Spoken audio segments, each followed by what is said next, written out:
Yeah, I reread. Sorry, is it going now? Yes. I reread I guess the main thing that happened that was really nice this week was I reread the Anapanasati sutta, and I just felt like I got a lot out of that. Reading it again and going through it piece by piece was very. Mm-hmm. So I do have some questions related to that, but I'm happy to go to this first topic. Oh, well, we can cover that first topic that we had started on, and then we can get into Anapanasati because that's a much, uh, actually, uh, joyful thing to talk about. Totally. Uh, the word that I had in mind was the word leela. Have you ever heard of the word leela before? Okay. By the time it got out of the India through whatever language of Sanskrit and Pali into the Thai word is len because the L li la will be changed to an N sound, just like the word apple is appin in Thai. It's because of the Thai law, the rules, but it's the same word, len. And that len is what children do. They play, right? And so len kong means toys. Like su kong means to go shopping or I'm going to go buy things. So the word kong can be things. So len kong or len kruen would be toy machines or playthings. All right. So this is how the word is used in Thailand. In India, it has more of the quality of a dance, so that the whole world is just dancing. Everything is just a dance, a leela, a play. All right. Not very important. That when things become important, they become heavy. They become a drudgery. But when children are playing with their toys, everything is lightweight. And so when your life becomes a song, that means that it's no longer heavy, that it's light, that life becomes a dance rather than a march, that we have been taught to march our whole lives up, 2, 3, 4, go get the job done, go to battle, go to the competition, get it done, and all of that kind of stuff. But the real teachings of the Buddha is that no, we don't have to march. We can dance. That we can dance and sing and enjoy our lives and have good feelings. But we have to remember to do that because we have been marching for so long. We started marching when we were 6 years old. Up, 2, 3, 4, learn them ABCs, learn those 1, 2, 3s, put those two words together. We've got a Dick and we've got a Jane here. Can't you see what we're doing? Up, 2, 3, 4, get your job done. Put your cell phone down, do your homework, clean your room, pick up your mess, pick up your toys. I had a conversation with one of my good friends a couple of years ago, and he was saying that it's really hard to get the kids to pick up their and clean their room and pick up their toys. I said, yeah, but who wants the room cleaned up? Who wants the toys picked up? You're the one who wants the toys picked up, not the kid. If the kid wants to pick up the toys, then he'll pick them up. So your job is to not make the kid pick up the toys. Your job is to help the child enjoy picking up the toys. So what we do with that, we make a game out of it. We make the toys themselves toys as we're cleaning them up. An example would be a toy bag, and so Daddy can hold a toy bag like this while little Junior is throwing his toys into the toy bag. All right, we can make anything, any job can become a toy. Any job can become a play if we can remember to do that. Other than that, it's the work. Getting the work done is more important than doing the work. And we get very much wrapped up into that mentality, even in sports, where the old wise man will say it's not the winning and the losing of the game, it's how you play it. Are you enjoying the game? If you're enjoying the game, then who cares what scores at the end of it or not? But we've gotten very, very result oriented. Get the job done no matter what. No matter how bad you feel, you've got to get the job done. And a much better way of living our lives is to enjoy your work, enjoy the job, and whether it gets done or not is not so important. But when it does get job, it's probably going to be a better job than when we did it because we were forced to do it or because we didn't like it or because it had to get done. And so we threw something together to get it done rather than tinkering with it and playing with it. And now we've got something really magnificent. Okay? That's what we mean by playing. Learn to play. If you want to compose music, let your whole life become a music. Just a song. That's all you've got. Just a song.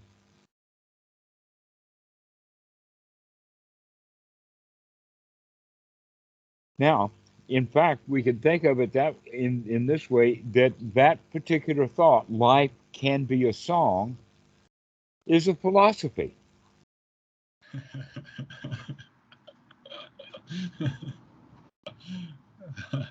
Totally.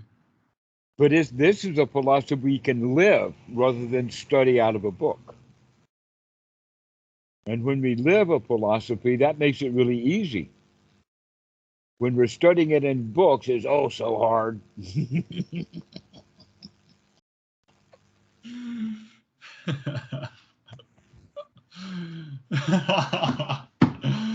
Oh, yeah. So anyway, life is a joy. Life is a leela, and we practice Anapanasati to begin to do that.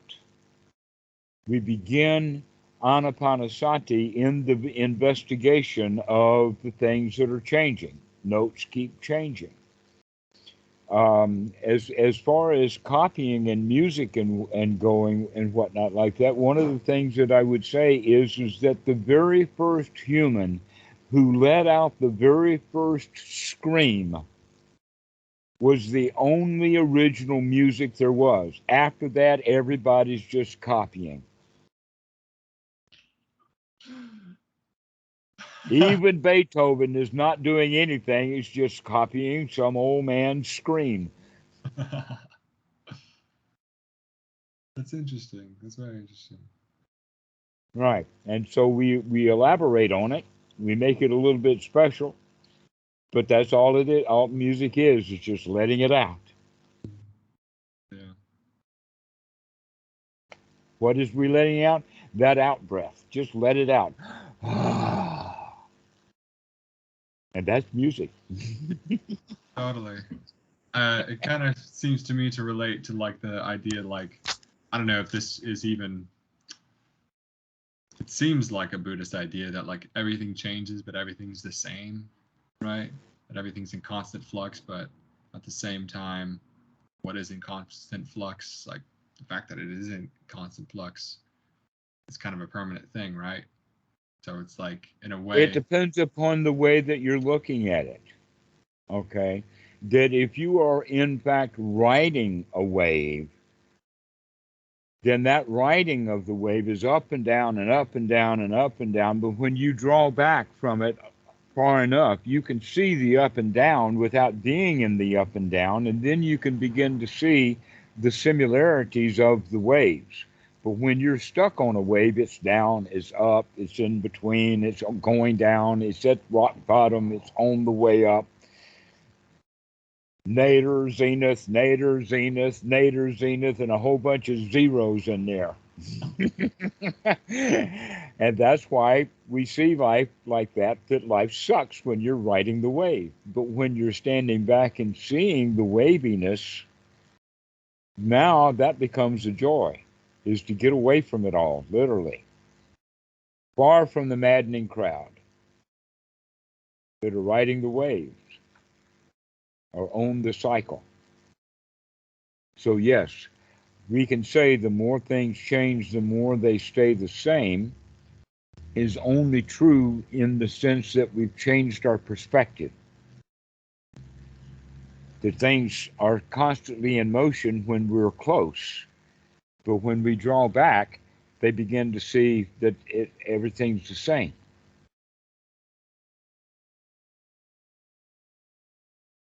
And Buddhism really is all about perspective, right?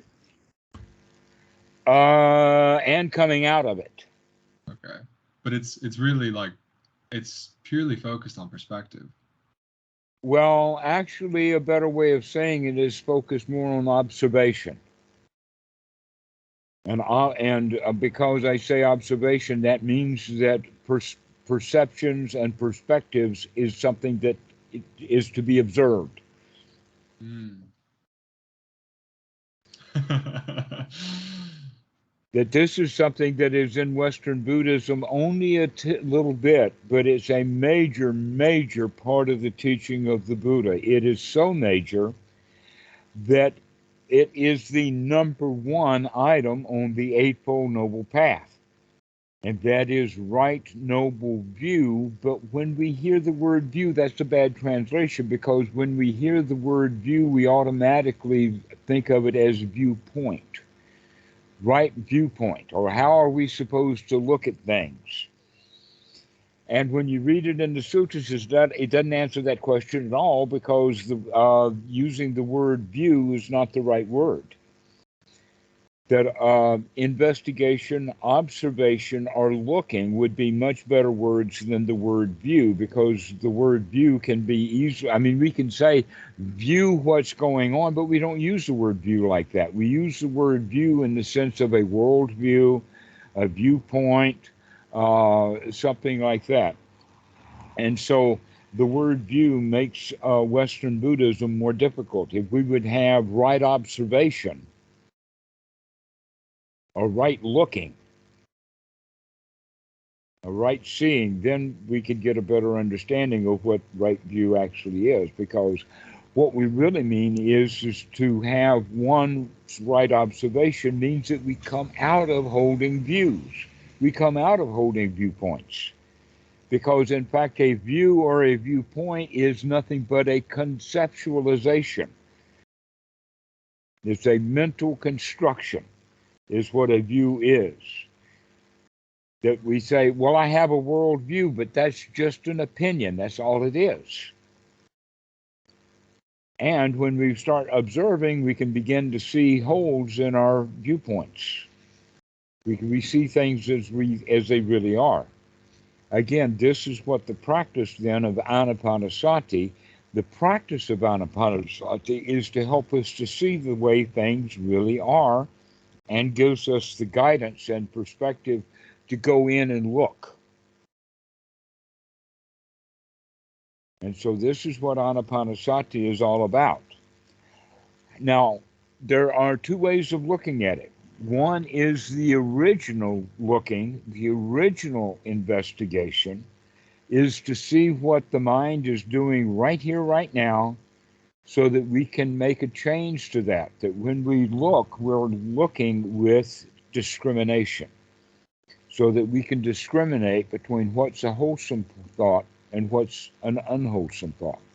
So we have that perspective or understanding to see what's going on right this very moment.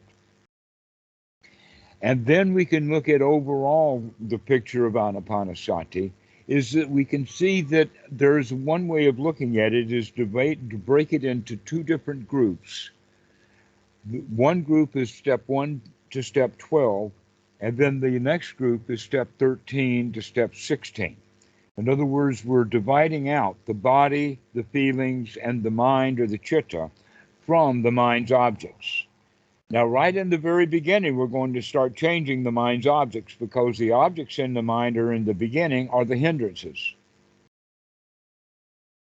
Right? And so we're going to throw those things out. We're going to actually change the content of the mind. That's something that we do right from the beginning.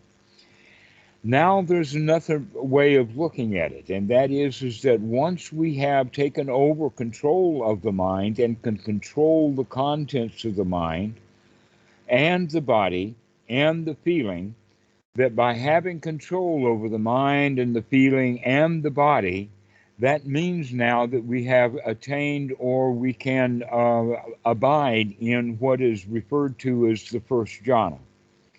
And this first jhana is accompanied by the fact that we don't have any hindrances, that we can apply the mind and sustain the mind onto what we're looking for or what we're looking at, and that is wholesome thoughts. So we can apply it to the wholesome and sustain it in the wholesome. And so there's two more jhana factors. And then we look at Anapanasati again, and we can see that yes, in the Vedana part, we have piti and sukha. Well, sukha is actually feeling safe, secure, comfortable, and satisfied, basically in that order. And then piti is the wow sensation that we get from, oh, I can do this. And so the Eightfold Noble Path then is right there in practice of Anapanasati, and Anapanasati is geared directly to taking the mind into the first jhana. It's got all those components right there. If you put this stuff together, you can see that's exactly what's going on. We use right view or right investigation, sati to wake up to remember to investigate, the effort that it takes to throw out unwholesome thoughts, the hindrances, and put wholesome thoughts in the mind.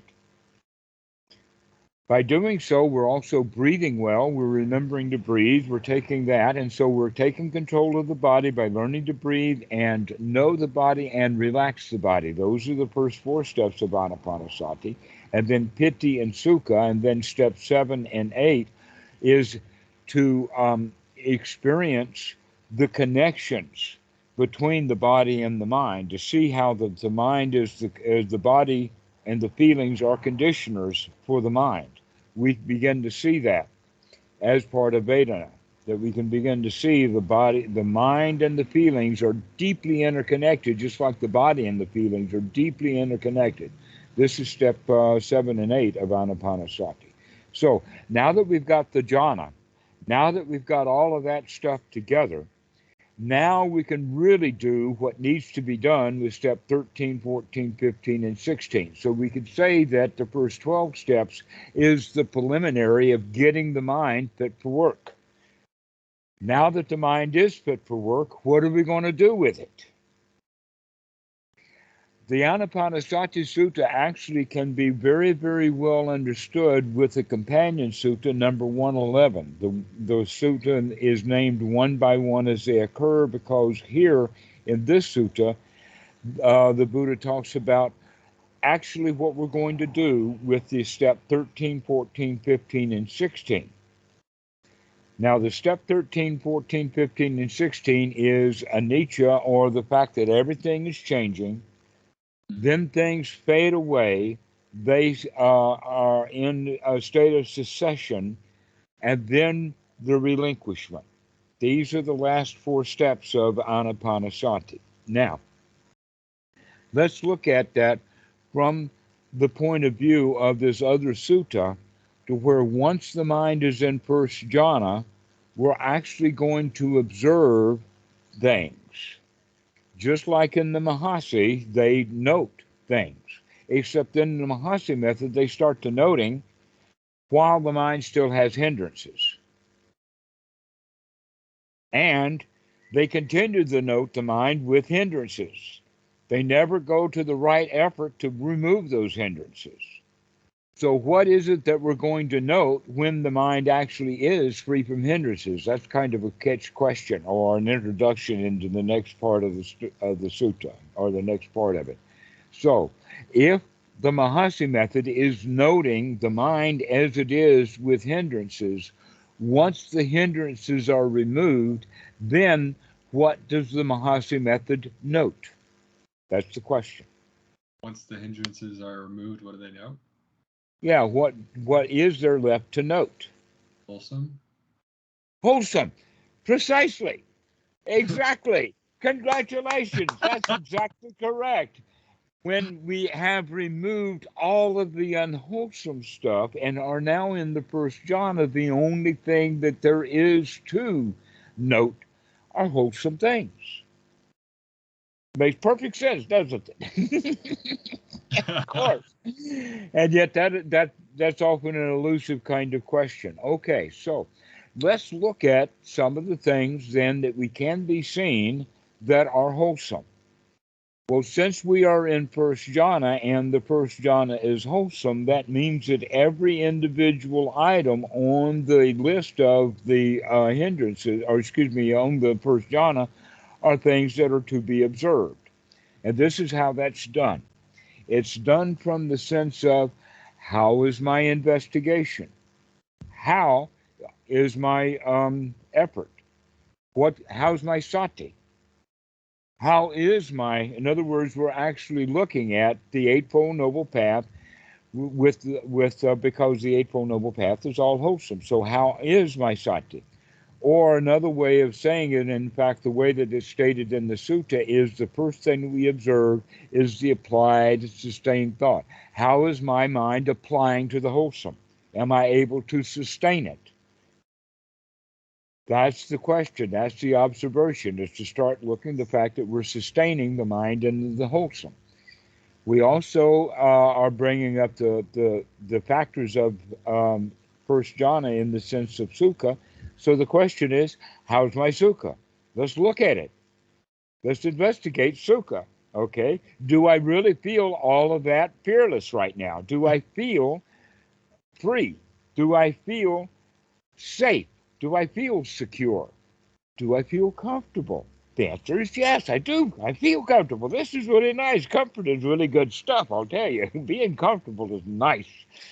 A lot of people don't know that because they're oftentimes just all the time being uncomfortable about this, that, and the other thing, when in fact they don't recognize how nice being comfortable really is. And so we need to investigate being comfortable. And we investigate, how does it feel to be completely satisfied? Are you satisfied? Yeah, I'm satisfied. What does satisfaction feel like then? And so this is what we're going to investigate. We're going to investigate this first jhana, but we're going to do it in a special kind of way. In the beginning, we recognize the joy, or let us say the sukha, as it arises because we're thinking about it. But really what we're going to be doing is looking at everything that happens one by one as they occur, as they appear in the consciousness. But as one appears, what used to be there is rotting away. And so we have to pay attention to this flux with everything. The sukha arises, satisfaction arises, comfort arises. But when comfort arises, satisfaction passes away. When comfort passes away, fearlessness arises back and forth, and we can see that. We can see this constantly arising and passing away, but the important point is that everything that is arising and passing away are all wholesome. These are the wholesome things that are arising and passing away. I pay attention to the applied thought, and the sustained passes away. I look at the sustained thought, and this passes away. So when this occurs, this died off. When the next thing occurs, this has to die off. And the next thing, over and over again, we're just a chain of flux. And what we begin to do is we draw back and begin to see that arising and passing away, the arising and the passing away. Because normally what we're doing is we're either looking at the arising when it arises, and then we're looking at the passing away.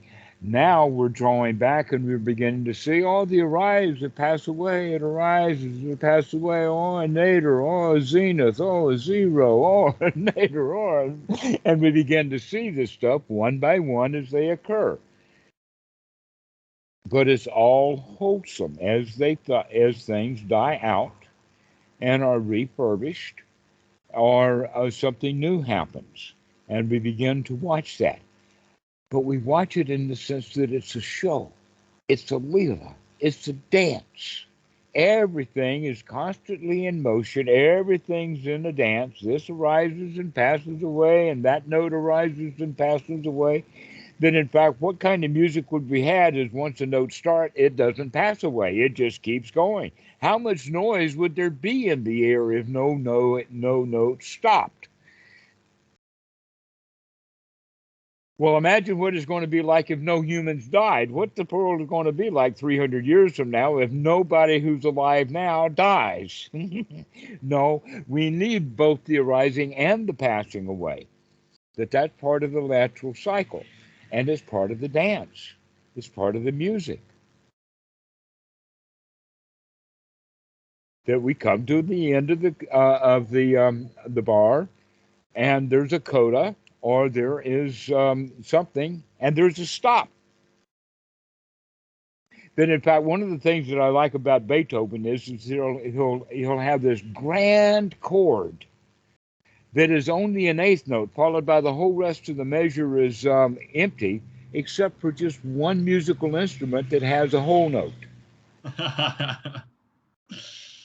And you can hear that whole orchestra go bang, and then all you hear is that oboe going. And so that oboe sound, or that the quality of it, had to do with the fact that everything stopped except that one note, and then it stopped too. And in fact, you find that a lot in Beethoven's Sixth Symphony. I've been studying that one recently and found that, wow, he's really. I like Beethoven. He's good because everything is repetitive. He does everything over and over and over again, and then he'll make a little twist to get the mind to change. But music is really a good example of the Dhamma because it happens over and over and over and over again. The arise, the pass away, arise, the pass away. A good example of that is his Fifth Symphony. Da da da da, da da da da.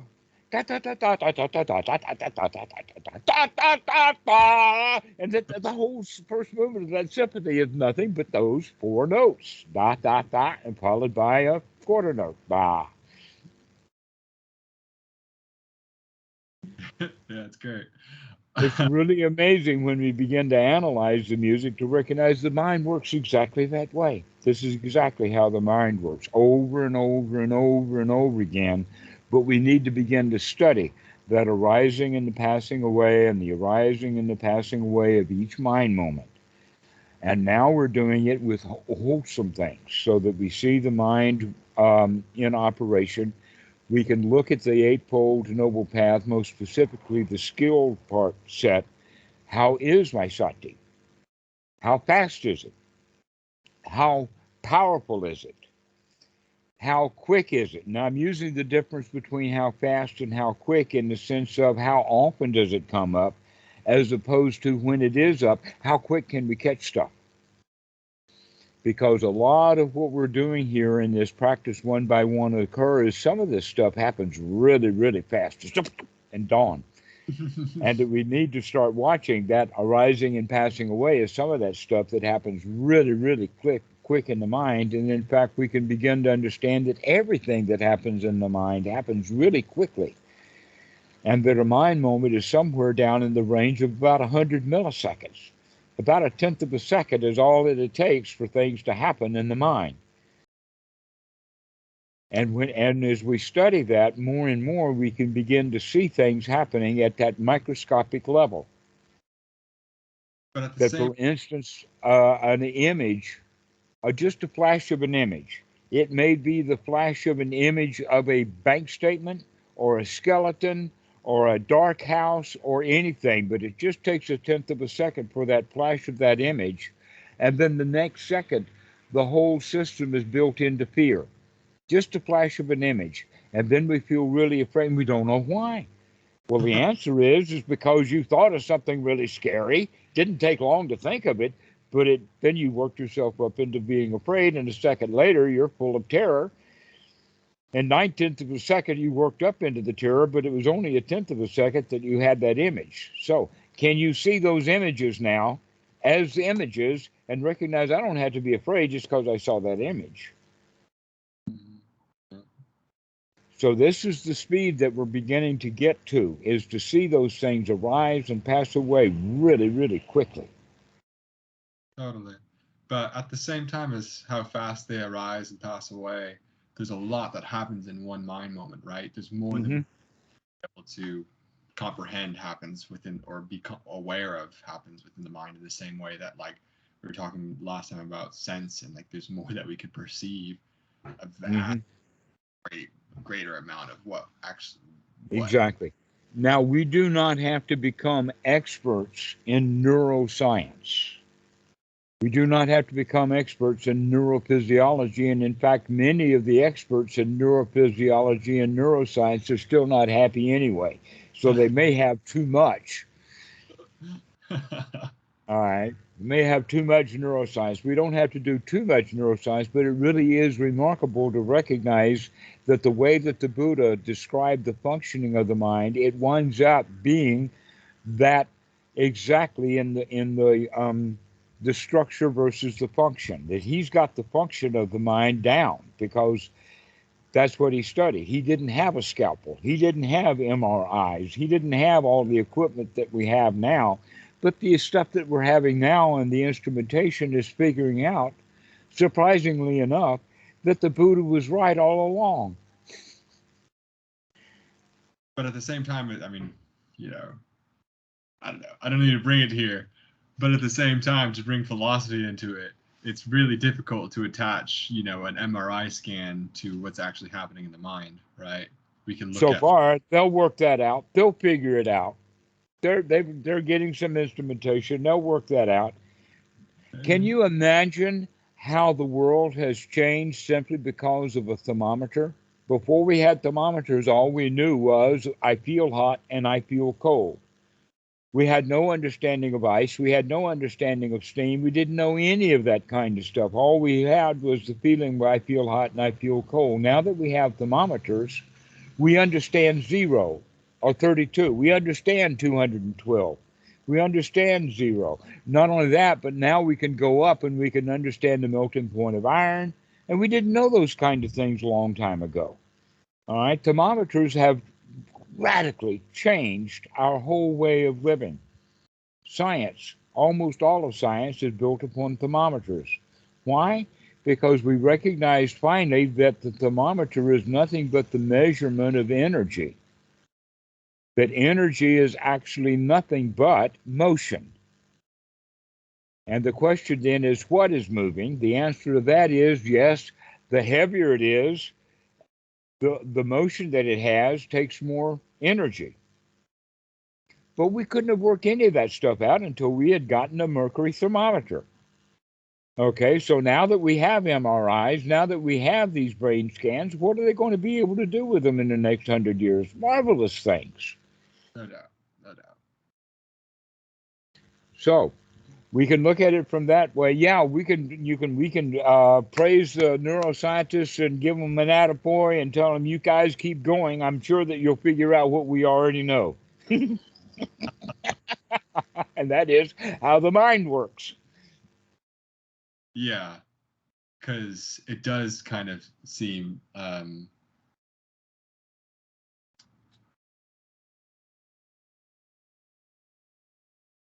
like I'm sure you're familiar with the whole idea that I don't know, the Mary's room thought experiment of the neuroscientist who's colorblind and she spends her whole life in a room, but she's a brilliant scientist and she learns all the neuroscience possible and everything to do with human color vision, but she's colorblind. Mm-hmm. Right. All she's seen her whole life is black and white. And then one day she steps out of the room after having gained all of the scientific knowledge and she sees a red rose. And the question is, did she learn anything? Seeing red for the first time, all the scientific background to it already. She already knew all the understanding. So it does kind of seem that the neuroscience is working in one way, and then Buddhism. Well, what they're trying to do is they're trying to devise experiments. That experiment would be impossible to do, but imagine that we could do it. Let us say that we go and raid an orphanage and take only really young babies. And we put them into a building, a play school or whatever, and we've had some very high quality artists come in and paint everything black and white. And we make sure that no books get into that school that even have a gray color. That is, every book is either black or white. Every letter is either black or white. I mean, that would be a lot of work to do that. but it could possibly be done. In fact, I think that the most difficult part about it would be that a whole bunch of goody two-shoes would make sure that you couldn't do that experiment. They don't want their kids in there. Certainly not. Okay, so you may have some opposition to doing the experiment. But then, after we did that experiment and let those kids grow up in the black and white environment, and some of them, in fact, some of those books will have all about neuroscience or blacks and colors and all of that. You can't help but having those kind of books. So a lot of the kids are going to know about color. Okay, so we could actually go and do that kind of experiment and then ask the kids themselves what it was. Now, I have a similar joke.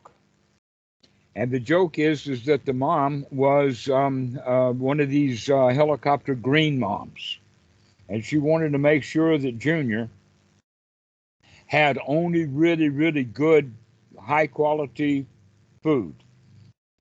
And one day they go for a visit to some relatives or something like that. And the little boy at the age of 4 or 5 meets a little girl who's having a chocolate candy bar, and she gives him some, and he puts that chocolate in his mouth, and the next thing that he says is, "Mom!" What?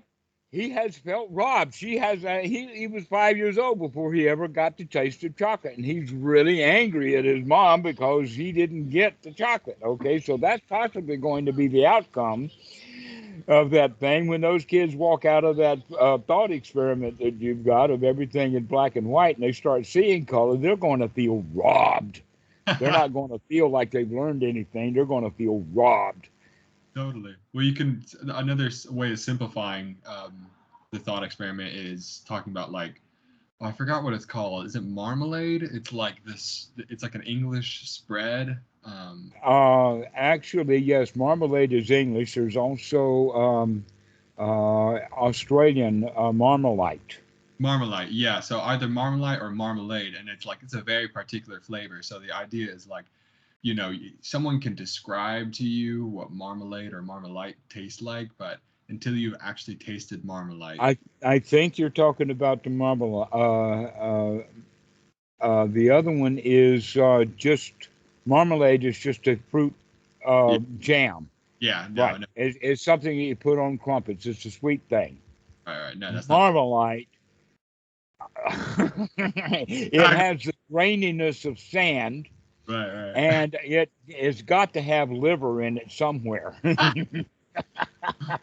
Yeah, totally. But it is an undescribable taste, and it also is an acquired taste. I've had it, and no thank you. Totally. That's another way of thinking about it. It's like they also have another one, Vegemite, and that's about the same thing as marmalade. There's no way to describe that. It's just talking about experiences as we experience them and through a first person perspective are different from what you can describe, Well, not only taste, yeah, but everything that is a sense experience cannot be shared with language. What we can do is we can construct concepts. And so when I said it tastes like, or they've got to have liver in it, that was putting it out as a concept, okay, as an idea. Now, the other thing is about feelings. This is a very interesting point, is that people will feel a certain way, but we only have a few words to describe feelings, but there's a wide variety of feelings. In other words, we can basically break it down to a handful of good feelings and a handful of bad feelings. Anger, fear, disgust, grief, sorrow, that kind of thing. And then on the other one would be elation, joy, satisfaction, relaxation, comfort. And that's about all we have, okay? So how then do we describe how we actually feel? Is we use concepts to do that. And almost always we use, part of the concept building is using grandiosity. This is what I mean by grandiosity is that it's hard to tell you how bad I feel, so I have to either demonstrate how bad I feel with my hands on your throat, or or I have to describe how I feel, but I have to use grandiose language. I can't just say I'm really pissed off at you and convey that message. Right? This is what I'm getting at is that we often are grandiose because we don't have adequate language to describe how we feel exactly. In other words, we don't have 10 gradations of anger. Like for Eskimos, the Eskimos have 18 different words for snow. Why? Because they have 18 different kinds of snow that they have to deal with. And so they have all these extra words for snow because snow is different and they have all those gradations. Okay. When angry, I mean, we can use words like I'm pissed or I'm upset or I'm angry or whatnot like that, but those words are generalities and we don't actually have the gradations of what these feelings are.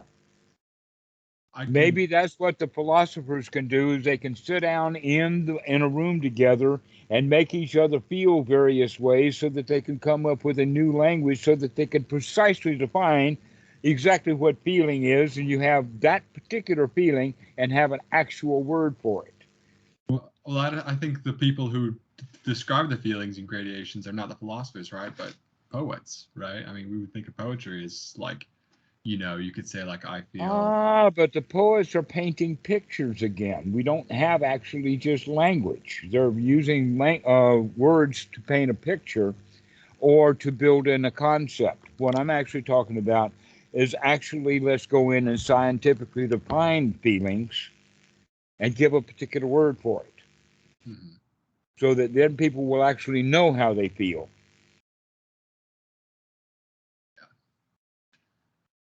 Yeah.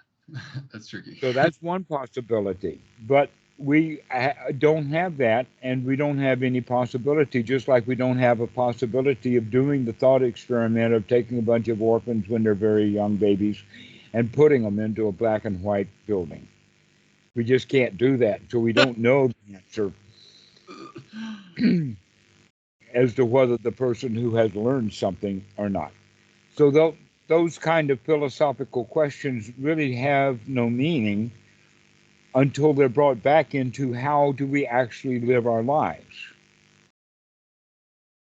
I can see color. I don't have to worry about seeing it for the first time. I know what it is already. But I think, don't you think that there's wisdom to be gained from that thought experiment, and in terms of there's wisdom to be gained from the idea that, just what you were saying, and that the sense experiences that we have cannot be described. And that's really what the thought experiment is getting at, right? Right. That's exactly right. We're trying to think through that, and that would be a way of talking about it. But I'm also making the point, but we don't have that. Mm-hmm. Yeah, of course. That what we do have the ability is instead of putting a particular language to it, we can actually investigate how we actually feel. And we can investigate actually how we feel without the language putting on it, but we can put on it in the sense of the understanding that we have some control over how we feel. That is the major point. That is the first step of Anapanasati, or the very first step on the Buddhist path, because most people are taught through society that you are not in control of your feelings. Okay? That you're supposed to control your behavior, but you're out of control with your feelings. And so children are taught to control their behavior, buck up, or whatever like that. But we're never given the actual skills to go in to actually learn how to control our feelings. And so everybody feels kind of out of control. One of the ways that we feel out of control is by saying, this feeling is me, or it is my feeling, in the sense of I am angry. rather than recognizing, no, there's a part of the mind, there's the I, that's the observer, that observes the anger. They are not the same thing. There's a separation in there. And that when we can see the anger, we can see it as separate from us, and we can say, aha, I see you, anger. But most people are confused. They think that I am angry. I am the anger itself. And or whatever the feeling is. And now we don't even have to define the word. That's just an example. But we can recognize that we do have some control over the way that we feel. That this is, in fact, the beginning part of the Anapanasati, is that we have to get ourselves into a first jhana. We have to get ourselves into a really good feeling state so that we can see things the way that they actually are, as opposed to these hindering thoughts that keep coming in and mucking stuff up and muddying up the waters and confusing us about what's real. So the first part is to get the mind controlled enough to throw the hindrances out, take control of the breathing, take control of the body, let it relax, feel good, satisfied, comfortable, contented, and all of that. And now we can begin to investigate what's real, which is all wholesome.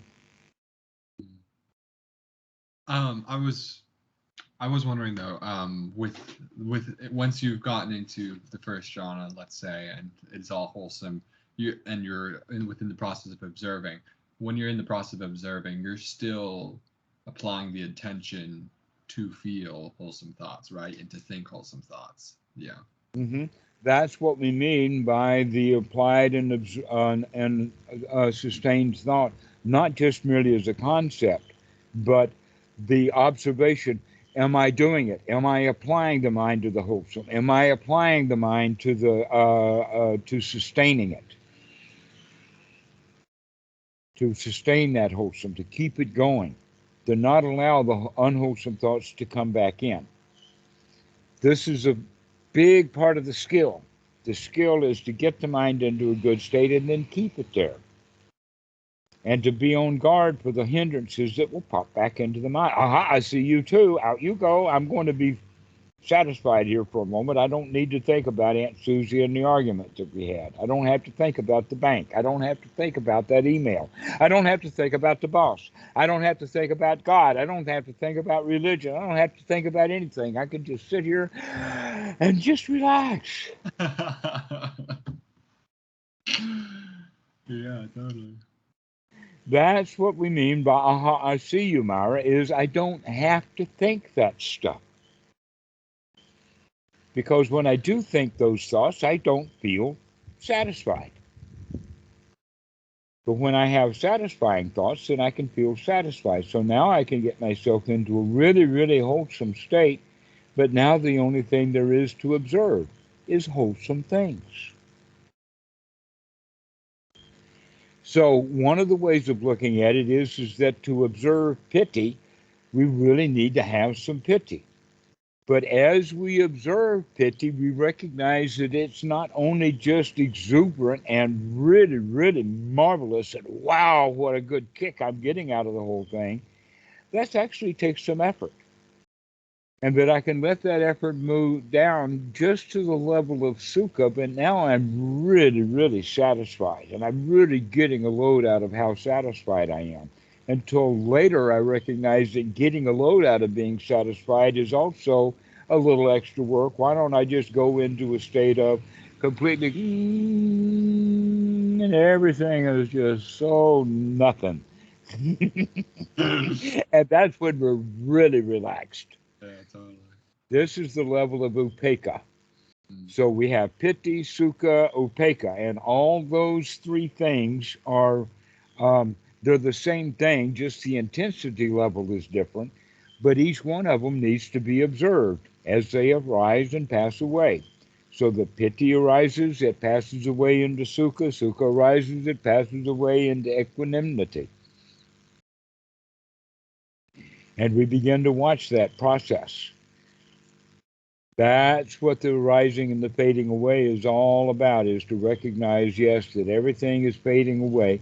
Because when we're able to do that arising and passing away and fading away, we're actually operating down at that level of a tenth of a second. Because that's how fast stones are arising and passing away. They're down at that level. And so when we're watching it at that level, we're sharp. The mind is fast. Your sati is good. Because you can see that stuff as it's happening. And wow, what a show it is. What a marvelous show it is just to see things just popping and going and popping and going. Just enjoy the show. You don't need your money back. You don't need to change the script. You don't need to try to figure out what the end of the play is all about. All we have to do is just watch the action. It's marvelous right here.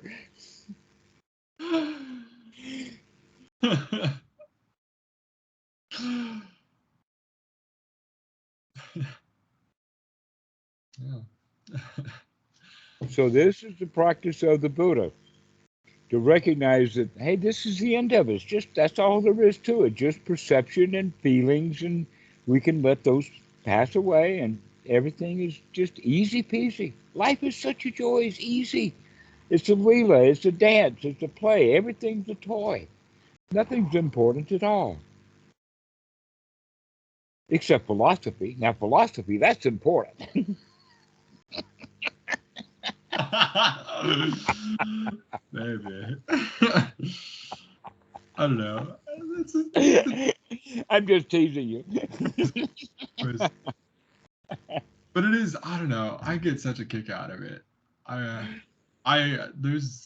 Well, but it's a toy. That's the whole point. That when philosophy becomes a toy, it actually is philosophy. When philosophy is work, it's not philosophy at all. I don't know quite what it is, but it's not the love of wisdom. Totally. That's a damn good point. Yeah. As just a straight practical matter, going back to like the basics of the Anapanasati Sutta, questions that I was wondering is there any times, like if we're thinking about, so you mentioned that the three factors of mindfulness are really, that there's three factors of mindfulness that are really preparatory for the last one, which is the mind's objects. Everything else is preparatory for really getting ourselves to be able to. In other words, we have to get the mind fit for work, and that fit for work is first jhana. And it's fit for work because we've cleaned our lens. I was wondering if because the way it's set up in the sutta is that it's presented first the body, mindfulness of the body, then mindfulness of the feelings, then mindfulness of the mind. So should we always take it like that? Like, is it like what you've all? No, not at all. That is what you would call the distinction between the organized method and the natural method. Anapanasati, as well as many things Buddhist, as well as everything else, is always taught in an organized way. For instance, first grade, they teach 1, 2, 3 and ABC. Then later they teach arithmetic. And then later they give an introduction to algebra. And then they go deeper into algebra, and when deeper algebra comes, that touches calculus and geometry and all of that kind of stuff, okay? So it comes in stages. But once you become a mathematician, then all of that stuff is mixed together in the sense that the human brain mixes the geometry and the calculus together. That it becomes kind of one thing. All right? The same thing is true then with Anapanasati, and that we use Anapanasati for the fulfillment of the four foundations of mindfulness. But we can look at the four foundations of mindfulness as nothing but an ancient way of looking at the human being in whole. And that this came from originally, and even in Greece, so this is not just ancient India, but all of the world at that time saw things as four elements. The elements are solid, liquid, gas, and fire. Those are the four elements. And that the Buddha took those four elements and turned them into the inside so that the physical is the body, the fluid or the liquid is the emotion, the fire is the mind, and the air or the clouds in the air are the thoughts that go by. Awesome. Okay. And so he's taking old science and turning it into an internal representation, just like in the old days, the jhanas were taught with kasinas. They were external objects, a pile of mud, or looking at the water if you read Siddhartha, or looking at a mountain peak far enough away, or whatever like this. The old objects of meditation, water, diamonds, or gemstones, etc., like that, were always done on the outside. What the Buddha did was he turned all of those four kinds of objects that we have for meditation into the internal part of the body. So, looking at a mud disc or looking at a mountaintop would then be the kasinas for the body or the physical, and that would be turned on to look at your own physical body. Looking at water or into gemstones would then be turning that and look at your own emotional feelings. There's also fire meditations. And so now we're going to turn that external fire into an internal fire meditation.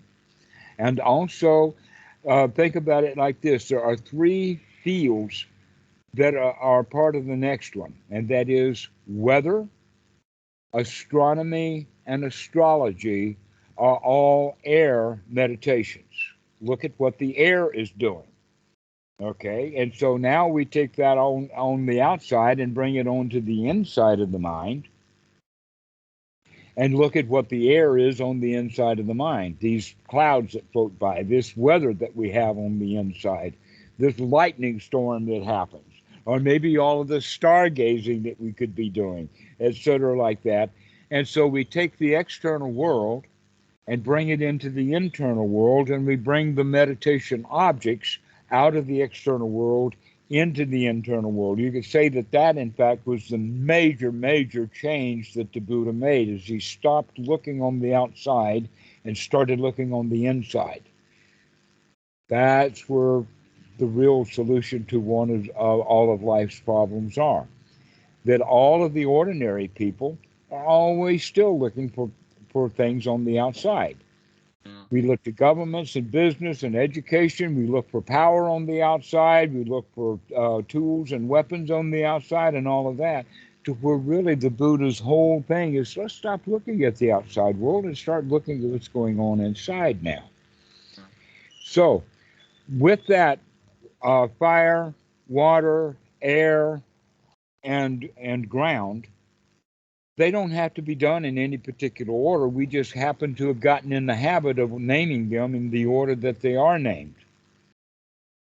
But just because we named them in that order doesn't mean that we have to practice them in that order. Then, in fact, things don't operate like that. This is organized. We've got to organize. In fact, you can think of it like this, that the failure of every book is that at every book, whether it's a self-help, a novel, a technical point, is that it has broken down into chapters and that it's got to do one thing after another after another. And so basically, life doesn't come at us in that organized way. Life comes just random almost. This is how we have to recognize that life is to be studied in an organized way, but it is to be observed and practiced in a natural way, one by one as they occur. So, Anapanasati is actually a natural method right from the very beginning. How are we going to get the mind into the first jhana is not because we do body, then we do feelings, then we do mind. That's not how we bring first jhana about. No, we have to apply the Eightfold Noble Path to this. And that is, we have to have sati. We have to remember or to wake up. Well, now that's step 9 of Anapanasati. We have to then observe the mind. And then we have to take the right effort to gladden the mind. That's step 10 of Anapanasati. Okay, so the Eightfold Noble Path and Anapanasati fit right together. But Anapanasati is structured around both the Satipatthana and the first jhana. That's why all of these jhana factors are mentioned right there. In other words, gladdening the mind, well, that's removing the hindrances. Sukha, piti, being able to apply it and sustain the mind, that's right there built into the Anapanasati practice. So all this stuff fits right in together. Yeah, With the totally. Eightfold Noble Path, we're practicing Anapanasati, and with Anapanasati, we're getting ourselves into a really marvelous state so that now we can play with some really wholesome toys.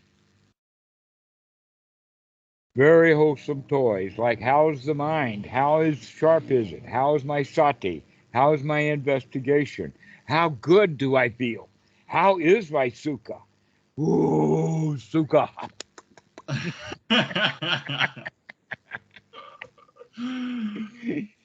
And so you start observing and looking at this stuff, and because this is how we're going to build it up as a skill, is by of looking at it and observing it and piling it on. Yeah, I feel good. Let's feel better. Oh, this is good enough.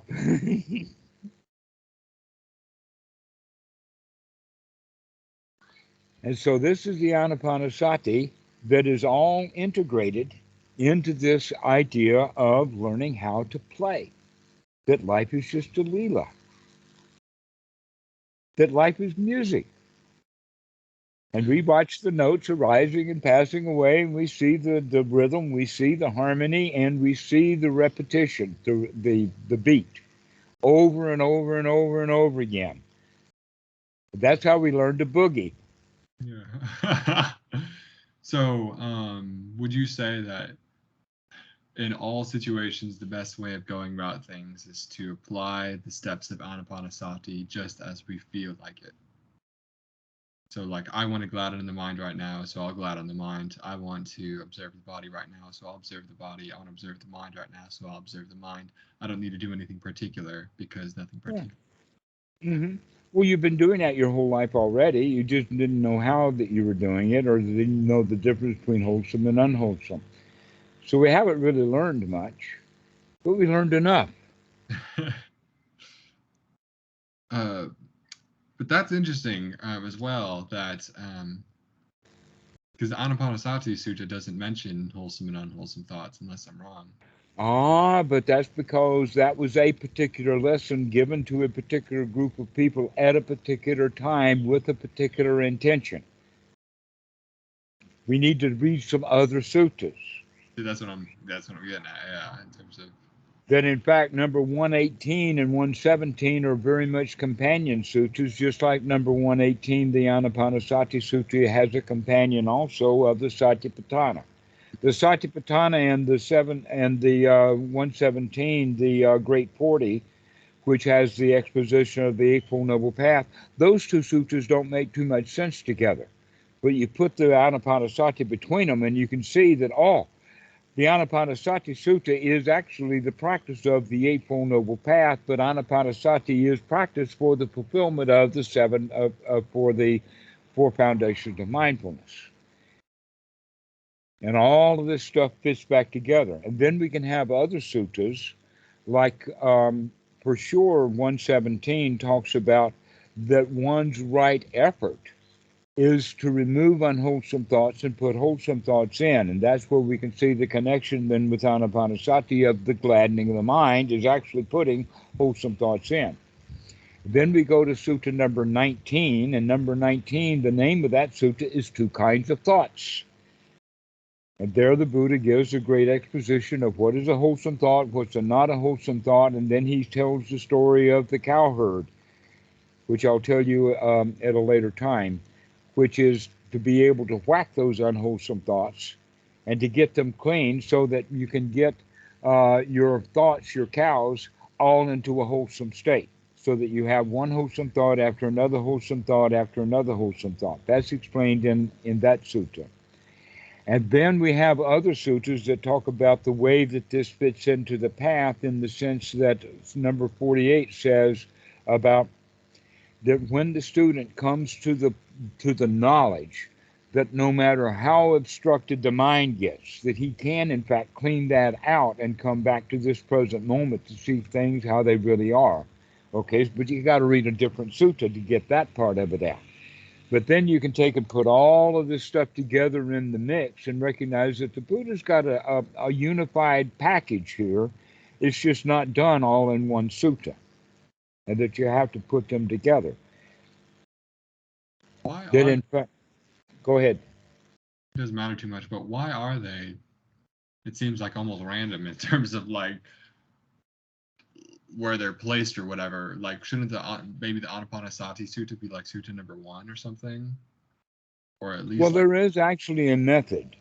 Huh. There's actually more than one method. One of the methods is the top-down approach.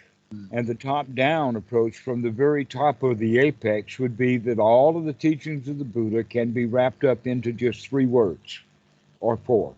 The entire teaching. One of my favorites is, don't worry, be happy. That's the entire teaching of the Buddha right there.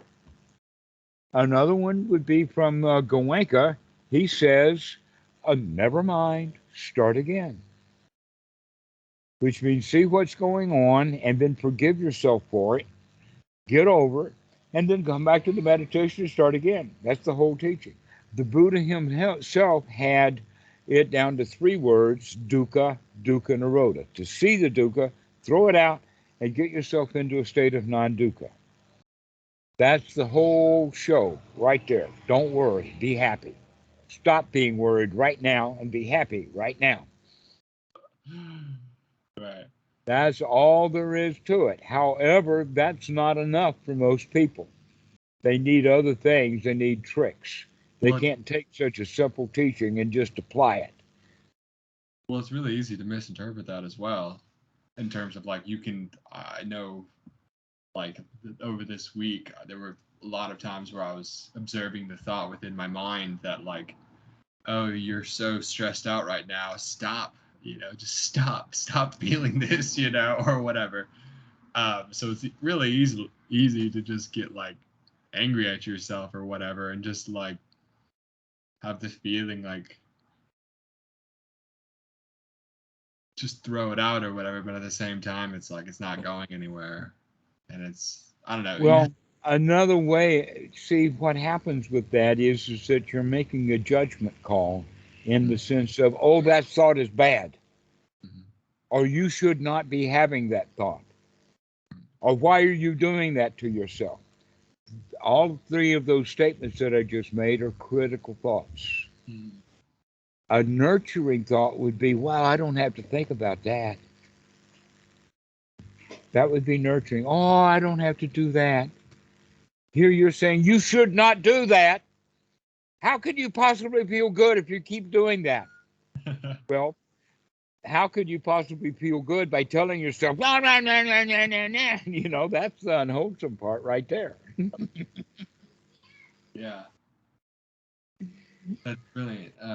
Because it's And that is it. That is so brilliant to recognize that we're harsh on ourselves. Yeah. We don't stand up to our own set of regulations and rules.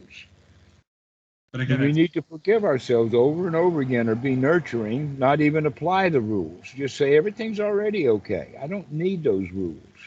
Totally. But it's at the same way that we're, with applying that, those nurturing thoughts of you don't have to think that. In a way, you're applying judgment in a way, but it's just a different form of judgment. You're applying it in a very different way. Right. You're applying, but in that case, we need a different word other than the word judgment, because we've already used the word judgment as I like this and I don't like that. Maybe we could talk of it in the sense of that's what we want to be relieved from. And so having words like relief rather than the word judgment,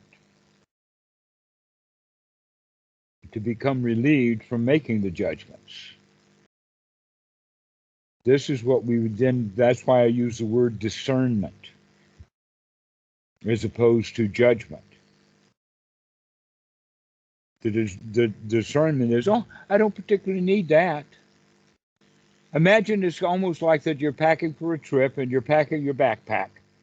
And here you've got a whole bed full of stuff you're trying to put into this little backpack. So you have to use some discernment there. How much stuff are you going to be able to put into that backpack?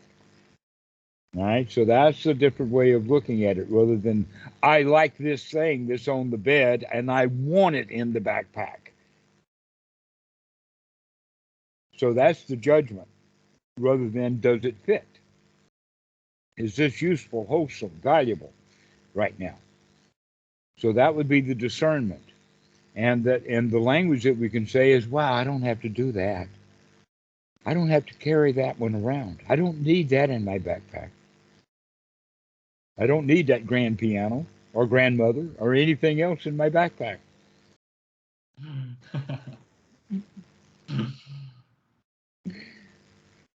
And so this is a way of looking at it. Yeah, it is a kind of a judgment, but we're using the word judgment already in a different way, so we can use a different kind of word like discernment, or just relax, or I don't need that. Don't have room for that one in my mind. I've only got room for wholesome things in the mind. Yeah, well, going back to what you said before about like we search for fulfillment and satisfaction in the external world, it is damn so true. But it's just so easy, I guess, to miss the internal or whatever, and to just completely look past it, and it's just the internal. It's what we see everything through, right? It's just so easy to. Well, hard to look. The interesting thing, though, is that even though people are looking for their happiness in the outside world, they rarely experience the outside world as it really is.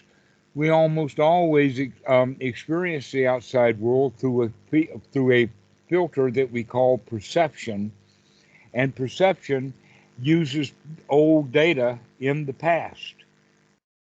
So the little girl, let us say the 8-year-old girl that was raped by Uncle Johnny, every time she sees Uncle Johnny, she doesn't see who Johnny is now. She remembers who Johnny was way back when.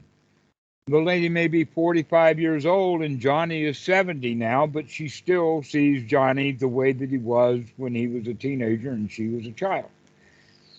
Okay, so we filter our memories that way, and we think that we're living in the real world. She sees Johnny now the way that he is. No, she doesn't. She thinks she does, but she's always filtering it with the old episode that happened. We do that with everything. An example is that people got a really, really great thrill listening to Donald Trump in 2016, and so they really, really liked him. And now they're hearing all of this trash talk about him, and they don't want to hear it because they want to continue to feel the way that they felt when they listened to him in 2016. And so they refuse to see things the way they really are because they're attached to the way that they felt in the past. And so we, in fact, do not live in the present moment. We always are living in the past because the only way that we can make sense out of the present moment is by referring it to what we've experienced in the past. So what we really want to do then is in our memory bank is to pay close attention to what's happening now so that we're bringing in a lot of new wholesome input. So that now when we're processing it with much more wholesome memories that come up with realities that are much closer to reality in our mind, to the actual reality out there. That I think in one time we had a discussion that dukkha can be referred to as how far the mind's reality is from the actual reality. And so in the statement that or the example before, this woman cannot see her Uncle Johnny, a 70-year-old dotted man, because she can only see him through the filter of her childhood. So we can see how that happens generationally in the sense that the people who are most likely to be living in a violent household of domestic violence were adults who in their childhood lived in homes that had domestic violence. If you are raised in a home where nobody ever hits anybody, then the likelihood of you hitting people when you're an adult is very low. But if you were hit and spanked and choked and throttled when you were a kid, you'll go around hitting and punching and stroking and throttling people your whole life. Yeah, totally. Why? Because we live in our past rather than living in the present moment. And so what we need to do is to come out of the past, to come out of those hindrances, and to see things clearly the way that they really are right now.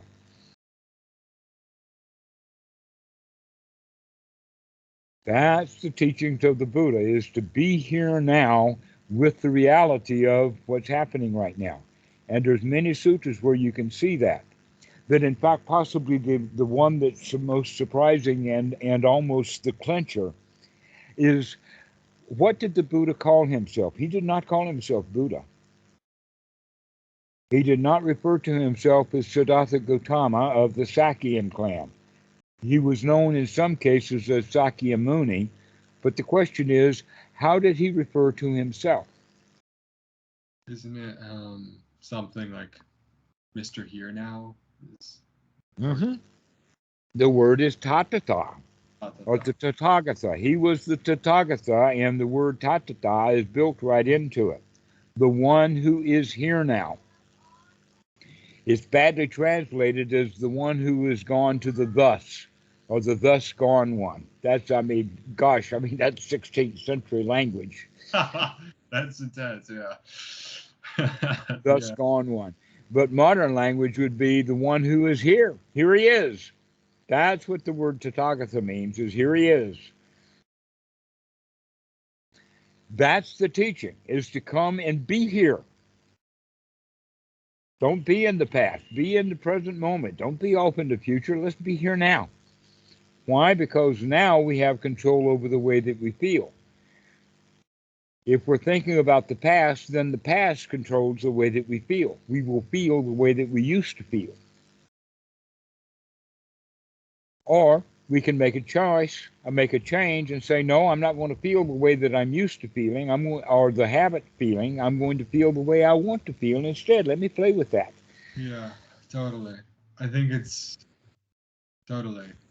easy to go into the past because it's like, okay, I'm in the present right now. What do I want from the present? I want to be happy. All right, well, how do I be happy? Well, I have memories where I was happy in the past, so I can go to those memories and then I'll be happy or whatever. But we're not truly happy when we're going to memories of the past. Like, not only that, but if we continue that memory machine, we're certainly going to trip and fall into a memory that is not so pleasant. That in fact we more than likely will remember the things that are not pleasant, and we forget about the things that are pleasant. It's that's built in, by the way, into the DNA. It's part of the survival mechanism that we will remember the dangers. So in order to preserve the dangers, there's no real reason to remember the good times because they're non-consequential now. yeah. All right. So we should remember the danger. Here's the example. Little Johnny is drawing on the wall. He's got his crayons out, and he's making a beautiful drawing. He's actually quite an artist. But Mom comes into the room, and now she thinks about walls and paint and landlords and all of that kind of stuff. And so she barks and screams at Johnny for writing on the wall. Now, if she'd really looked at in the moment and see what he was doing, she would have said, oh, we've got a budding artist here. Let's go and buy the child some real paint tools. Let's go get him some brushes and some paint, and we've got a Rembrandt on our hands. All right? But no, what does Mom do? You're writing on the wall. You better clean that off because the landlord's going to charge us extra money. We've got to paint this wall. You ought not be writing on the wall, okay? Now, guess what is that boy going to remember when he grows up? Is he going to remember the beautiful art that he put on the wall, or is he going to remember Mom giving him hell about it? He probably will remember that he was writing on the wall and called hell about it, but he doesn't even remember what he was drawing. All he remembers was getting caught. That's the way that the mind works. So our past, by dredging up old memories, we're more than likely going to drag up an old corpse rather than a flower, because we got a lot of corpses buried up here.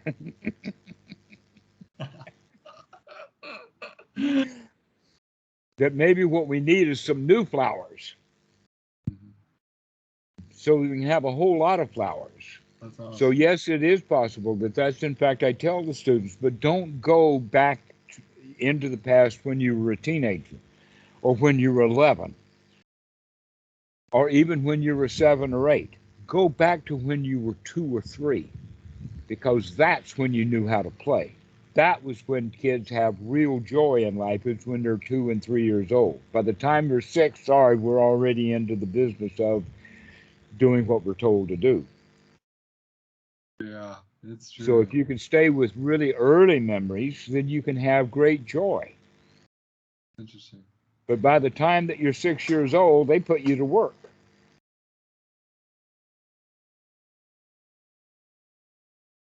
Yeah. So yes, it's okay for you to use pleasant memories, because you had tons of them. When you were 3 years old, you had all the joy possible for a 3-year-old child.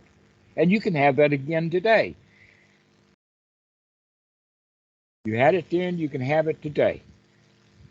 But you got to make sure that the thoughts that you had about then were wholesome. You can remember the exhilaration you had by saying poop, poop, chug, chug when you were pushing that little train around. And so, I can do that again with my whole life. The whole life is none but a toy train, and I can say poop, poop, train, train, and everything is okay now.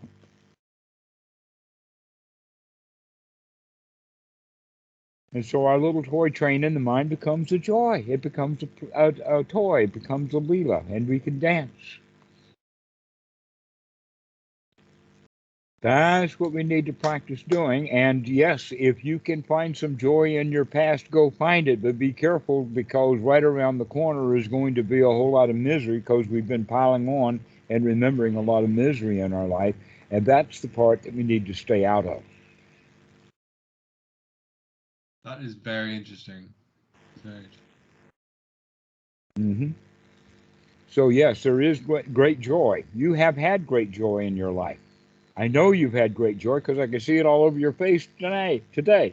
Yeah, totally.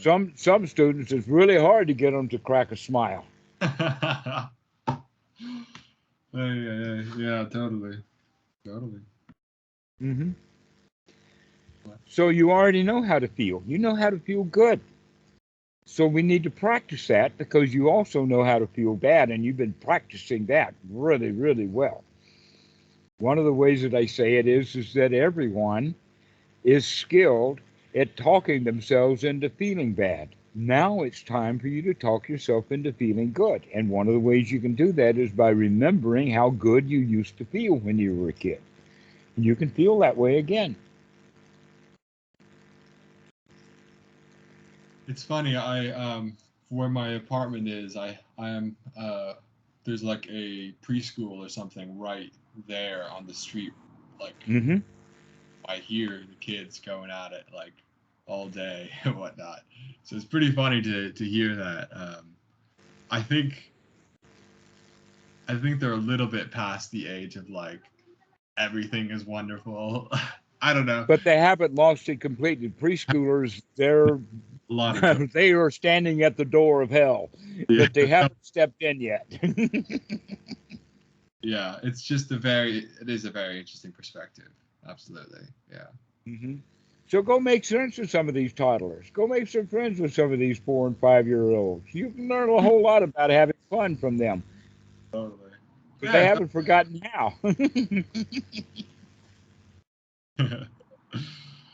Yeah. I mean, they certainly know how to cry as well. Like, and they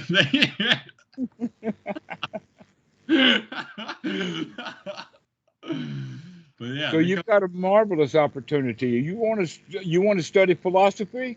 Get your binoculars out and start watching that playground.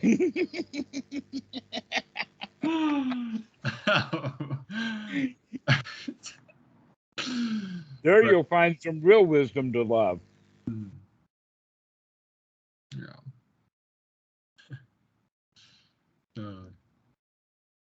You might even make some friends over there. Yeah. Yeah, totally. Oh, it's like it's interesting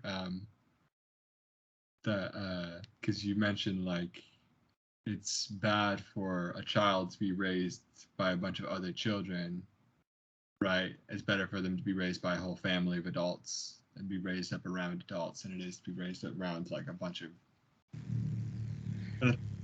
But at the same time, we can learn a lot from kids once we have Yes, it depends upon their age. Let us say that the worst aspects of humanity can be demonstrated right there in nursery school. totally. That in fact humans wind up being uh, both very, very playful, just like lion cubs. I mean, lion cubs are really, really playful with each other. That's how they learn to be lions, is by playing with each other as cubs. That's Right? true. But when they grow up, there's some viciousness in there. Okay, Yeah. so the same thing is true with the human in the sense that as we grow older and we gain more and more knowledge from the adults around, we pick up more and more and more of their bad habits. Yeah. And Well, then the children who are picking up the bad habits from the adults that they're around pass those bad habits on to the other kids around them. But if you have a child who is in a nurturing environment where he's only got his family and his family is treating him well, then he's to the advantage of not being around a bunch of other kids who have been badly treated by their families. That's so it's a little bit more complicated. I'm sorry I didn't point that out. That yes, that no. when you've got only 3 and 4 years old, the worst nature of those 3 and 4 year olds are going to be passed around. But if you've got one child that's around a whole bunch of adults, then the very best of those adults will be passed on to that child. This is what I'm getting at. Interesting. Yeah. But there is also the point that many times those adults won't play with that little kid. That kid does need to be played with. But I would assume that if you have a whole family full of adults and only one child, you're going to have an Uncle Joe or a grandpa someplace that are just overjoyed to be playing with that kid. Totally. And then it's going to be more wholesome, and the kid's unlikely to go bite his grandfather to get the truck. Totally. Well, I think that's another kind of. I was going to ask like, um, something along the lines like it feels rather. I don't know if inappropriate is the right word, but inappropriate is be thinking like if you're trying to do something very serious, like if you're like a lawyer working to get someone to an innocent person from being in prison and you're working on that or something, it's like you don't want to be thinking that as like a toy or whatever, or that you're just playing around. It's like there is something serious going on there. But at the same time, I can see that you can think about it and go about it in a skillful way, the playing, in a skillful way where you're doing it wholesomely, right? And that's really the key. You're doing it skillfully. Because Right. at the same time, you can play with a kid in terms of like, you can put traps around the house, to trip them and stuff, and mess with them a ton, and you can, that's obviously very unwholesome, so you can play with them in that sense, or you can like, play the dinosaur games and everything and like actually do what they want to do. And yeah, of course. The game that I most often play with my daughter is how long does it take her to acknowledge that I'm there? Okay. In other words, I'm very good at sneaking up on her, and sometimes I could get right up to and grab her foot, and she's not paying attention. And sometimes I'll just take a pose and stand, and she won't do anything, but she knows that I'm there. And then I'll make another move, and then she'll make it. Okay, now I'll let you know that I know that you're there. But she has finally figured out that she cannot ignore me and pretend that I'm not there, because I'll continue to come in. I'll sneak up on her, even if she knows I'm sneaking up. That she's got to let me know that she knows that she knows that I'm there. She's got to let me know it, that she knows. That's part of the game. But so there's several things that are going on in that. But what the point is that to get her to wake up and pay attention to the fact that she's in this room and things are happening, that she cannot put her whole mind into the cell phone, that she's got to be aware that she's in an environment.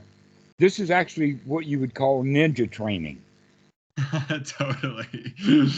Totally. Yeah. That's very interesting. Yeah. Mm-hmm. To wake her up, to let her be here now, to become aware of her environment, to not let the mind go get stuck into the cell phone or in a book or into something. But this is very much the teaching of the Buddha. This is very much the way that Achan Po trained. He did a lot of the training simply by not doing anything except just standing there and waiting to figure out that I knew that he was standing there. Or sometimes he would sneak right up behind me and whisper ta ta ta, or be here now, or not sure, or something like that, to be here now. And he knew I wasn't here now because he could sneak up on me.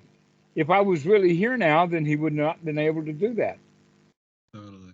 So turns around to fair play. I'm going to try to sneak up on Achan Po now and see if he can catch me before I get there. Can I be quiet enough that I can sneak up on the old master? The answer is while he's drinking. When he's drinking, that's the only time. That's fair enough.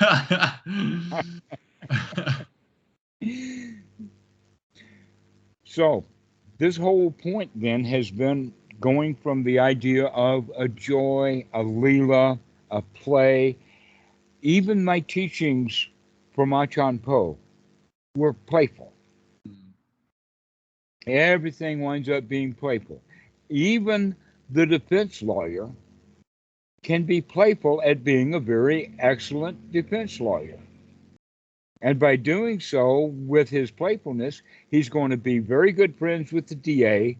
He's going to be very, very good friends with a lot of the cops on the beat. And he's going to be really good friends with the judge. Those kind of things are going to help him do his law things a whole lot better than if he's really serious and uptight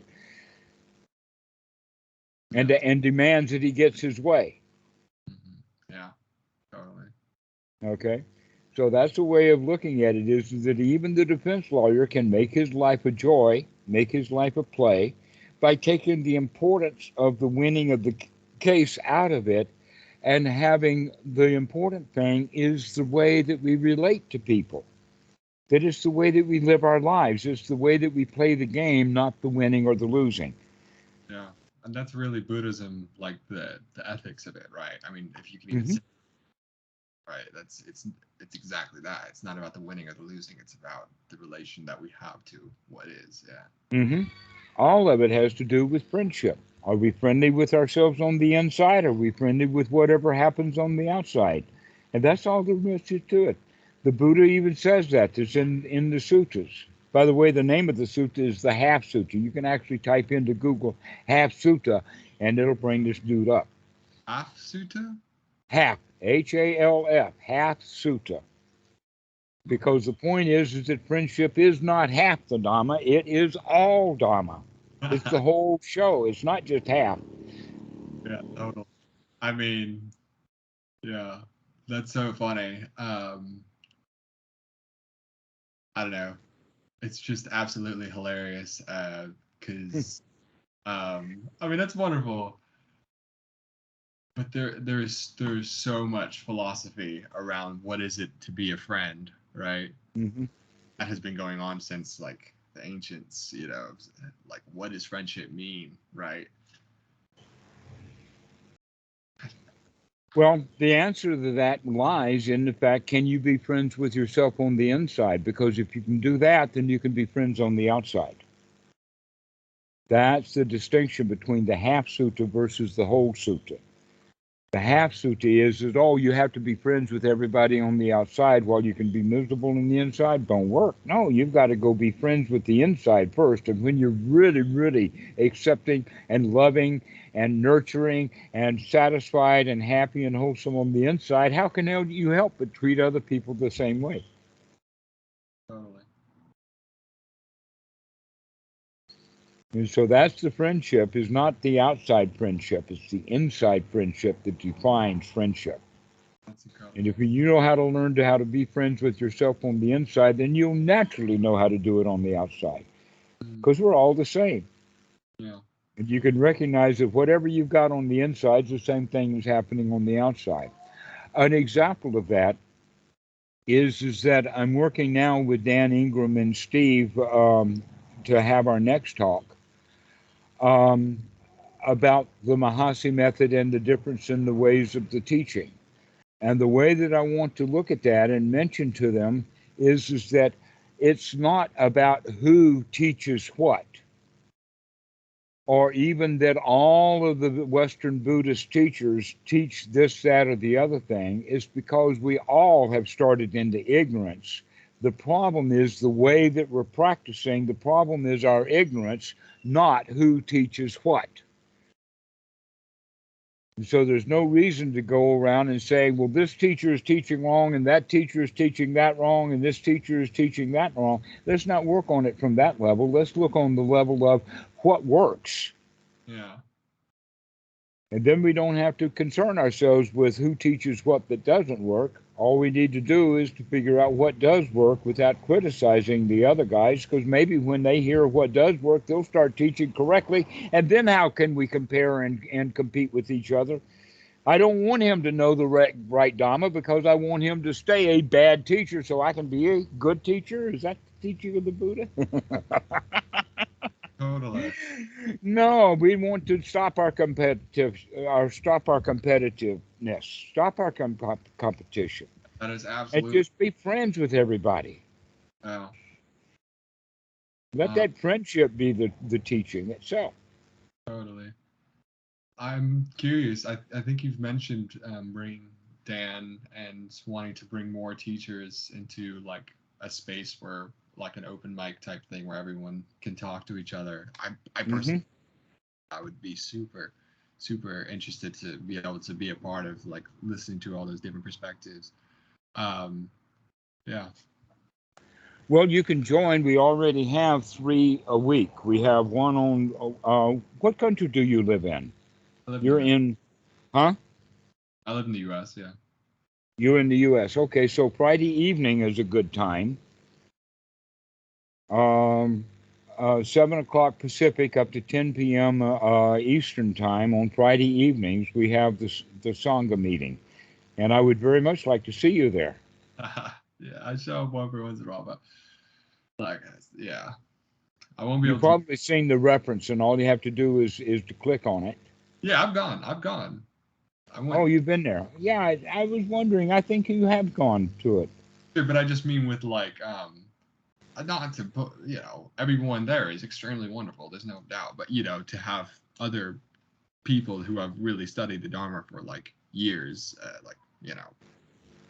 and made that their life really.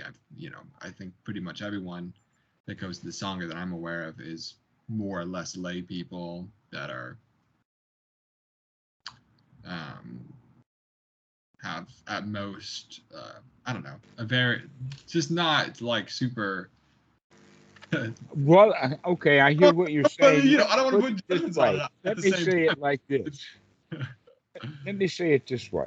For sure. And that is, would you rather be around old Dhamma teachers who were serious and really into it and heavy-duty practitioners, or would you rather be around some people who are having a lot of fun with it? No, yeah, of course. That's totally. I agree, 100%.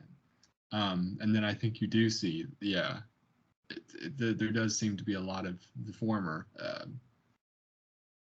around. Well, that's because we bring our misery and our suffering into our Dhamma practice rather than leaving it at the door. We bring our competition with us. We bring our jealousies with us. Yeah.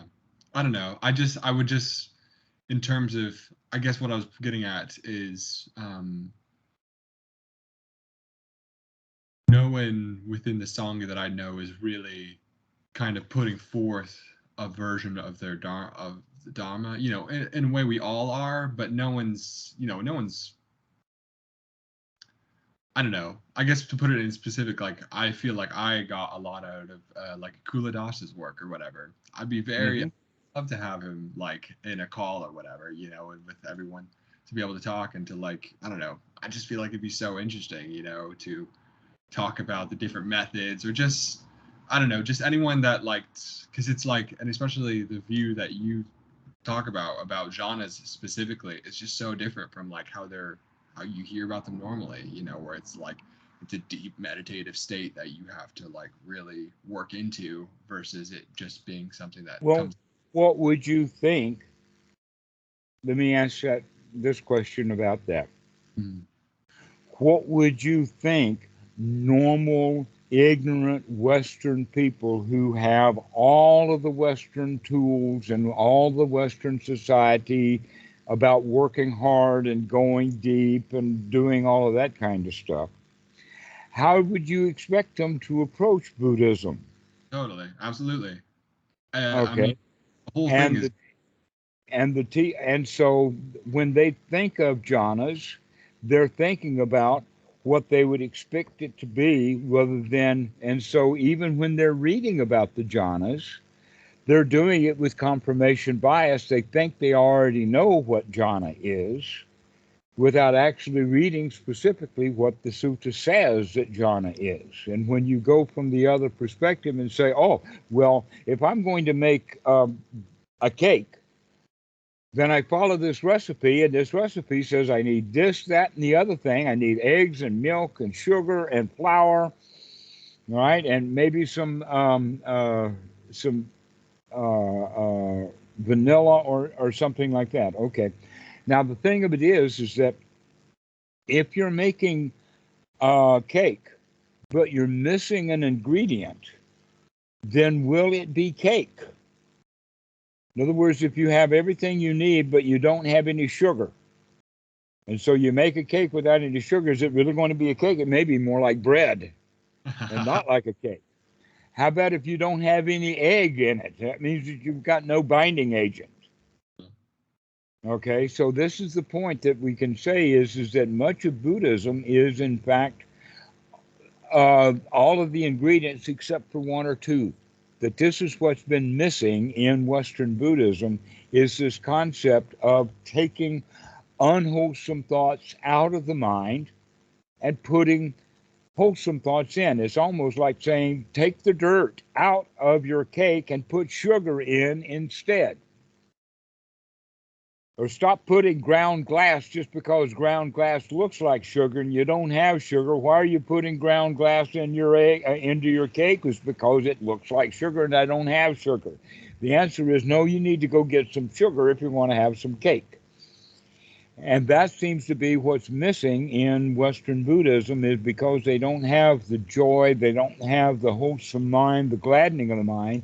What they put instead in there is, oh, jhanas must be really deep and heavy and hard. And so that's how they practice their jhanas, deep and heavy and hard, because that's what they're expecting out of it, instead of actually recognizing, no, the formula does not call for deep, heavy, and hard practice. It takes sugar. Yeah, totally. And so it's the confirmation bias that we often hear coming from the Western mind that misses out. And some of these people practice 10, 15, 20 years. I've got one guy who said, I've been practicing meditation for 50 years. How dare you tell me that it's simple? Okay, that's enough statement right there to say, because actually he was responding to a statement that was said that the first thing that you need to do is to get the mind clean and healthy and wholesome, and that's really all you have to do. And this guy is saying, I've been practicing meditation for 50 years. And you can't tell me that adding a spoonful of sugar is going to help the medicine go down, because I have been fussing and fighting and screaming about meditation for 50 years, and I'm better at it than you are. 50 years I've been doing this stuff, and I know what it's all about. Okay? Yeah, well, that's the Western mentality of meditation. Yeah. And you see a lot of people that are practicing meditation that way and are teaching meditation that way. Yeah. But that's just exactly why I think it would be so nice to, I don't know, to talk with more people or whatever, is to kind of get this. Well, that's what the Sangha, I mean, it's in its infancy. We have only been doing it a month, but I assume that people are going to join and continue to come. And I offer you to add your 2 cents worth in. Bring your own teaspoonful of sugar and throw it all around the Sangha group. Totally. Yeah. That's true. Yeah. Because it's like, we don't else, you know. This practice is not that hard. Hmm. There are many ways of looking at that, and one of them is that how could, in the time of the Buddha, in his lifetime, not only had 20,000 monks by the time he was dead, but 2,000 of them, or 10%, actually got the teachings of the Buddha. About 10%. Why can't we get 10% in Western Buddhism? Why are we down there at 1 or even less than 1%? Why can't we get it up to the 10% where the Buddha had it? That's the question. Okay, so we can. The answer is we can do it, but we have to do it the way that he did it. One-on-one, inspiring people, giving them a teaspoon of sugar, saying that you can do it. But taking 100 students and putting them into a meditation retreat and telling them they've got to be quiet, they've got to be silent, they can't do this, they can't do that, they can't do anything that they've been doing. And by the way, we didn't even bother to tell you, your main job here is to enjoy yourself. No, you're supposed to be working. You're here to work. Goenka makes sure that the students hear that. Work. Yeah, this meditation stuff is heavy. You gotta work. But I mean, it's not just Western Buddhism. Like, I don't know. I don't know that much about any of the other Buddhists. I don't know. I'm very new to the whole thing, but it seems like not even, it seems very prevalent, at least in Zen as well. Like from what I've read, maybe I've only read Western literature on Zen, but it seems like a lot of it that I've read is like, I don't know. It's just as like, you need a quote from like the Alan Watts book or whatever is like, but reaching enlightenment through Zen is like swallowing a molten ball of iron, right?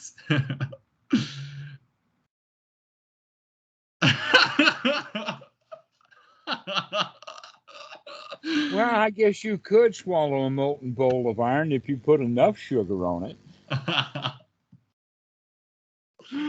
If it's a small ball of molten, then we can make some Carmelite. We can, we can caramel. We can cook that sugar. Yeah. Cool that ball of iron off. Yeah, but I mean, make it palatable. That's the problem that I see. That in fact, that's the Western mentality from Zen through Tibetan, Theravada, all of the Western views of Buddhism is that it's a hard path, tough going, just like everything else Western. Okay. Asians don't see it hard.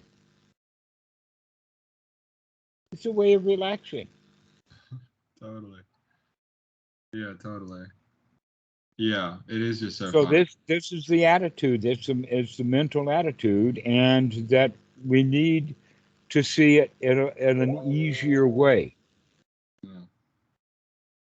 Yeah, that is a very interesting mindset.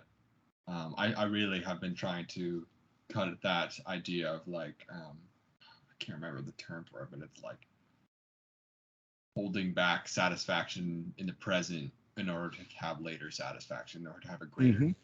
Delayed gratification. Right.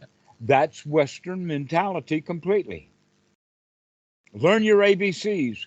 Why? Not because, oh, I'll give you a cookie right now if you learn your ABCs. We don't teach children like that. Mhm. We do with dogs. That's why dogs can learn dog tricks. It's because we reward them immediately. But our children, we don't. No, you do your homework. You can have fun after you do your homework. You got to do all your homework now, and then you can go play. All that delayed gratification is built into our society big time. And delayed gratification is another way of saying bait and switch. We bait you to do what you want, what we want you to do, and after you do it, then the switcheroo comes, and you do not get the reward that we had bargained for. Because there's just going to be another layer of delayed gratification. Just another layer, just another thing to do, right on. And so children wind up being in the state of doing what they're told to do, going along to get along, but they really don't enjoy it. What we could do with our students in school is to teach them to enjoy their ABCs, to enjoy their 1, 2, 3s, to enjoy reading, and to get a big kick out of it. And the parents are, oh, wow, that's such a marvelous. It doesn't matter what kind of picture it is. You have to tell the child that it's marvelous, that it's wonderful, that you did a really great job here, that this is a nice toy for you to play with, rather than, oh, I'm critical. I'm hard on you. You got to be feeling bad. I mean, you did a job, but it wasn't good enough. You screwed up. You failed, kid.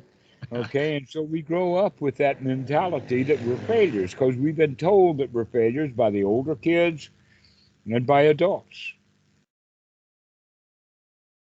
Instead of enjoy the show, enjoy your toys, play, enjoy, have fun. So now that's the time to do it now. This is the practice of Anapanasati, is to gladden the mind, to cheer up, to see everything as a joy. Everything's a toy to play with. And I've seen students go so far as to say, well, I tried what you said, and I felt some joy, but it wasn't really big joy. It was just a little joy. And I says, yeah, but look, now you're being dissatisfied even with the joy that you have. Instead of saying, well, I got a little bit of joy there. That's marvelous. Totally. We're judging even the joy. It's just not good enough, which means that even with joy, we're not satisfied with the joy. We've got joy, but we're not satisfied. This is why I talk about satisfaction. Learn to be satisfied. Yeah, that is, I think, the extreme. That is the key. Yeah.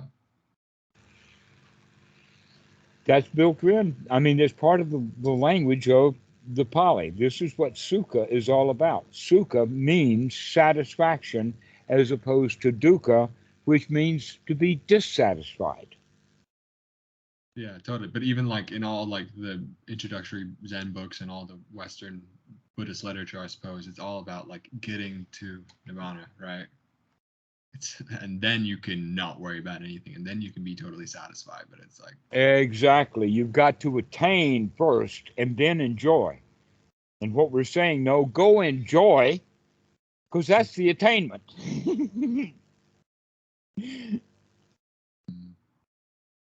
You don't need to attain anything. That's very Western mindset, is to attain things. Oh, attain jhanas, attain path, attain fruit, attain this, that, and the other thing. And the whole teaching of the Buddha is be satisfied with the way things are. Stop trying to attain stuff. You're okay already.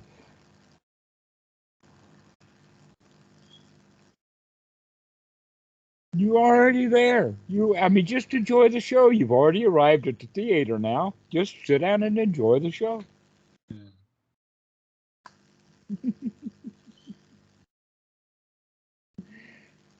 And so much of philosophy is how to get the work done. But the teaching of the Buddha is stop trying to get any work done. You've already gotten too much work done and you're still not satisfied. So getting satisfaction from the work that's done is not the point.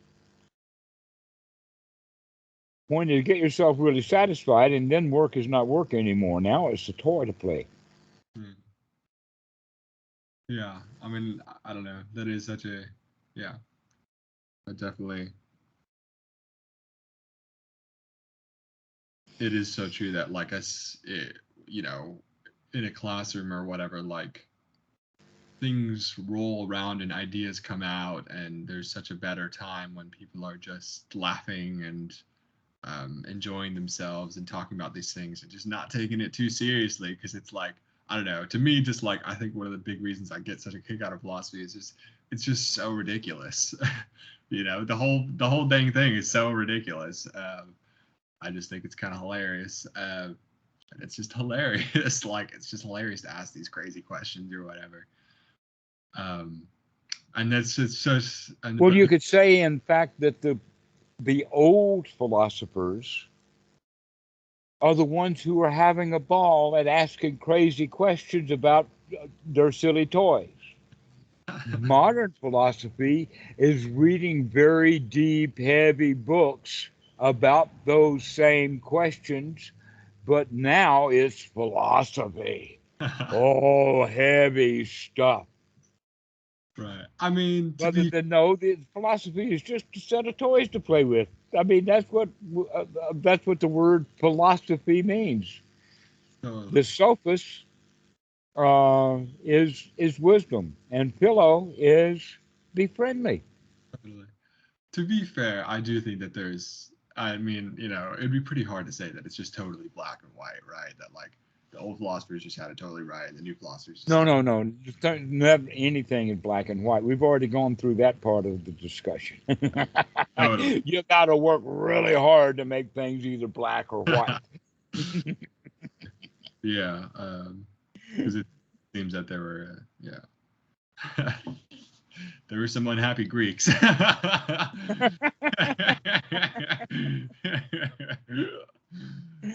Yeah, it's hard to think of the Stoics as actually happy, but I imagine that Stoicism actually is much more joyful. Totally, yeah. That it's not the stuck up, uptight way that we see Stoicism. That Stoicism actually, oh, no problem, nothing to do. Right. The Greek, the most famous doctor, Galen, you know about his story? Like he had all of his, he was like the most famous doctor who like established all this stuff. And he was a Stoic, and he said that the time that I knew of the perfection of my practice was when he came back to his house and found it had completely burned down, and all of his life's work was completely burnt to ashes, and he said he didn't feel a thing. And that he just, you know, sat down and was just, you know, he was just cool. Wow, look at that.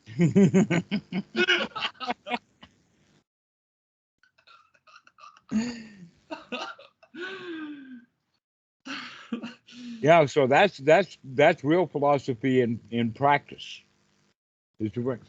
There it went. It's gone. Magic show. Totally. Yeah.